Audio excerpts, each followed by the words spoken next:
Okay. Mr. Ambassador, Senator, longest serving senator in Montana, and when you're in Montana you say, just call me Max. So it's so delightful to have some time with you. Thank you so much. Well, you bet, Donna. It's great to be here. Thank you. You're doing a program ahead of us for your legacy. We'd like to visit with you starting off about a couple of world events going on. How much, since you were the ambassador to China, how much responsibility do you think China bears for the COVID-19 global outbreak? Well, it began in China. We just don't know whether it came from a lab, intentional or escaped, or whether it came from animals in China. I don't know. I don't think we'll ever know for sure. My best guess is it escaped from a lab, certainly not intentional, but it's very possible that it came from animals in wet markets in China. These viruses go back and forth a lot between animals and humans. It's very, very interesting and not well understood. So my best guess is it came from a lab, but it very well could have come from an animal. Mm-hmm. Russia and Ukraine, a lot of tension there now. NATO says the most troops amassed in Belarus in 30 years there. How concerned are you about an invasion by Russia, and if you think that they could either grab something or annex something again like Crimea? Well, when Russia annexed Crimea, I knew they'd get away with it. It's clear. In this case, with all the troops that Putin is amassing on the borders, Belarus, wherever, and because of the response among NATO countries, and particularly by the United States, my best guess is that Putin is not going to invade. Rather, this is an attempt by him to add a lot of pressure on NATO countries, a lot of pressure, for example, on Germany and the U.S., and there'll be some political pressure in addition to the military presence on the border. There could even be some cyber pressure within Ukraine. And so that in the end, he's weakening Europe psychologically, and that will give him, he hopes, a little more power, a little more the ability for Russia to regain some of, in his view, lost stature, lost status. There's not going to be another Soviet Union, but I think he'd like Russia to be the old Russia in the sense that it's a very proud country. Now you have to remember, it's a small country. The economy of Russia is the same as the economy of Italy. It's not a large country. It is in area, but it's not in its economy. But he is able to project power. Putin is partly because he's just so tough, and he's able to, frankly, bully countries pretty well. Mm-hmm. Yeah, so he's after a power play for Mother Russia. Right. But probably without an invasion into Ukraine, you think? My best guess, there's not going to be a military invasion. Maybe a little incursion here and there, but he's playing mind games with all of us in the West. And he's hoping that in doing so, he'll pressure maybe Germany and other countries to acquiesce a little, pressure Germany to continue to buy that natural gas from Russia, maybe do a deal a little bit with France, and not in a way that just gives him a little more leverage, a little more presence in Europe, and slightly weakens Europe as a power vis-a-vis Russia. Mm-hmm. News that the Turkish President Erdogan has offered to mediate some peace talks between President Putin and President Zelensky. Good idea? Can it make a difference, or is that for show? I think more of a show, frankly. Lots of heads of state like to think they're the savior, they're the Messiah, they can put something together. But also it's for him, because his stature is falling, Erdogan's. And so he's looking to do what he can to maybe boost his presence. That's my best guess. Crime in the United States has been climbing. The Wall Street Journal says that homicides are near record highs in 2021, robberies going up. What do you think needs to be done to turn that around, and could it be part of this defund the police movement? I think a lot of it's COVID related, frankly. I think people are just on their wits' ends because of COVID. A lot of them don't have jobs because of COVID. And I think once this COVID cloud subsides, I hope that it does fairly soon. I think that's going to help. Defunding police is not the answer. I thought it was stupid, frankly, when I first saw that. It's nuts. But because we need police. I mean, the police are there to maintain security. I mean, the presence. But we've got to get a lot of crime. I think is partly an offshoot of the intense partisanship in America. By that I mean that people just aren't listening to each other. They're not working together as well as maybe in the past. They're out for themselves a little more individually. If you don't have a job, if your world's kind of going to hell, I mean, and you need some income, maybe it's drugs, you're probably going to resort to some crime to support the habit, or because you just piss off. Mm-hmm. Well, you know, on that same note, you know, politics, you were in it for so many years, longest serving senator in Montana. Politics has always been rough and tumble, but it has just gotten downright nasty. And you say people are not listening to each other. And what's to be done about that to actually get something done? They used to say in the old days, even if you disagreed with another senator or somebody on the floor, then you would go down to K Street or somewhere and have a brewski and work out some compromise. There's is there any of that going on now? You know, it's really very sad, the changes. When I was first in the Senate, and for a good number of years, you have to remember, there was no internet. There was no social media. It was all much more person to person. And I was in the Senate for the first 10 years. The proceedings in the Senate were not televised.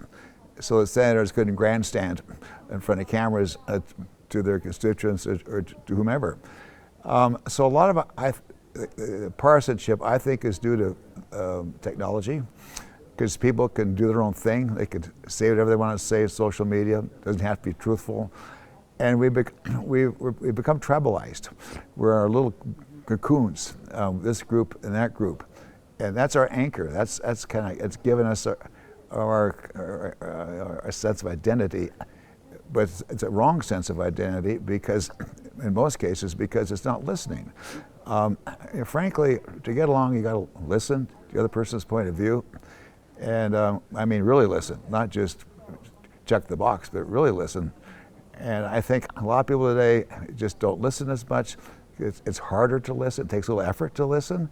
Somebody a little comfortable playing their games on their video games on their internet, and it's unfortunate. So what can be done about it? That's my question to you. Is there anything that can be done about that? How's that going to get turned around? Yeah, that's the basic question. It sounds kind of corny. But it just takes leadership in various circles, city councils, mayors, legislators, members of the House or the Senate. They kind of stand up and say, wait a minute, enough's enough here. And be willing to take a little bit of heat for standing up for something that's right. I may be wrong, but I think people are pretty smart, basically.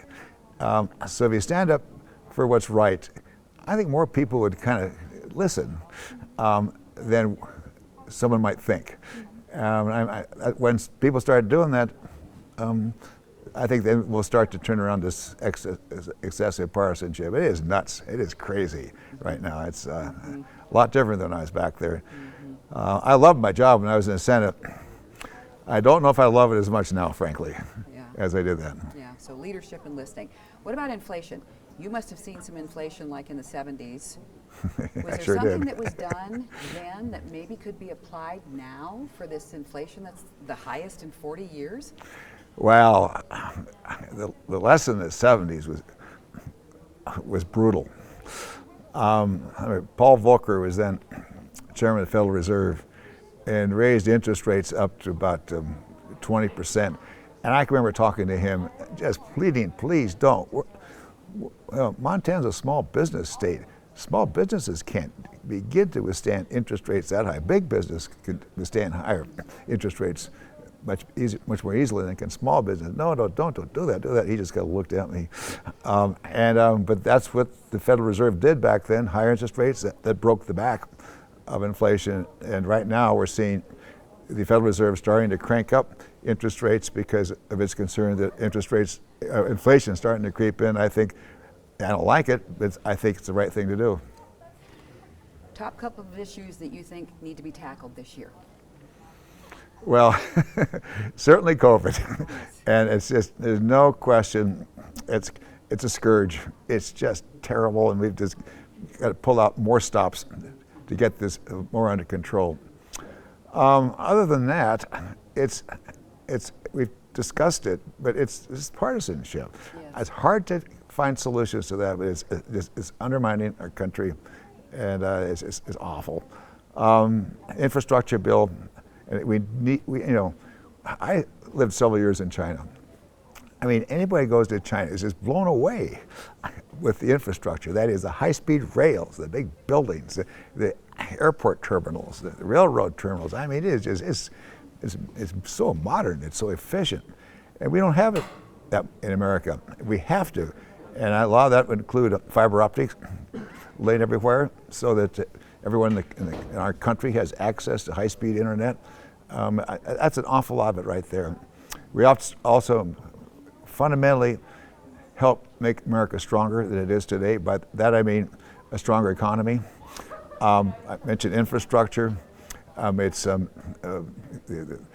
public sector, that is Congress, President, and private companies work better together, and just show that we're, in fact, the best country in the world. I got to tell you, China's watching the United States very, very closely. Europeans are watching the United States very, very closely. And if they see the United States, in their view, starting to decline a little bit, that's going to empower them, and they're going to take some actions they otherwise would not take. So it's the old Pogo cartoon. You look them in the mirror and I've seen the enemy, it is us. We've got to take care of this ourselves. That's what all this comes down to.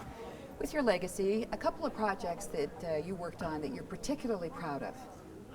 Well, one, I worked like a son of a gun to bring justice to the people up in Libby, Montana, when they were poisoned by W.R. Grace's asbestos. 200 people died as a consequence, and we were able to finally get that under control.